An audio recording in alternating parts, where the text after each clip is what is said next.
Okay, so we're going to be demonstrating the RDL for one of our exercises. So the way that I would cue an athlete to start this exercise, I would have them start shoulder width apart. You want to have their toes facing forward. You want to make sure they're not externally or internally rotating.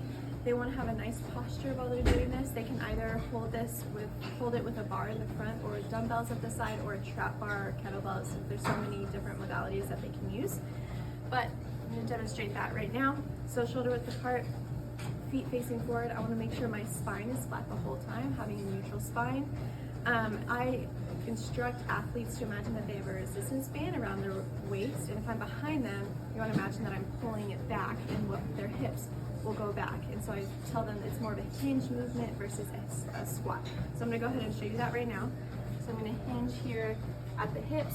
Once I feel that stretch in my hamstrings, I'm going to come back up again and then squeeze at the top. And when I go back down, I want to make sure that my neck is neutral. I'm not straining it by looking forward. I want to look down the whole time. My chest is almost parallel with the ground. That's where I'm feeling that stretch in my hamstrings. And then I'm going to come back up again and squeeze my glutes at the top. And I also tell athletes to make sure that they're rolling those shoulders back, having nice posture, not rounding forward here. And that's the RDL. Okay guys, so the next one I'm doing is the push-up. So in order to demonstrate this, first I would be assuming that they are an advanced athlete and able to do it on their toes, but the same applies if they do it on their knees as well. So I would have them start on the ground with their toes and hands on the ground. You want to make sure that the shoulders, elbows, and wrists are all in line with each other.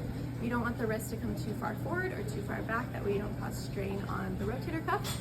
I would also have them make sure that when they're doing the actual push-up, they're not going beyond 45 degrees, because that will cause stress on the rotator cuff as well. So you want to make sure that the angle of the shoulders while doing the push-up is correct too. A few other things, you want to make sure that you are tucking your pelvis when you're doing it. A lot of people don't realize that your abdominals and your glutes are involved while doing a push-up. So you want to tuck that pelvis, engage that core, and squeeze those glutes. So I'm going to go ahead and demonstrate that push-up now. So I'm going to start here on my toes and my hands. My shoulders, elbows, and wrists are all in line with each other. I'm tucking that pelvis, as you can see. I'm keeping a nice flat back here.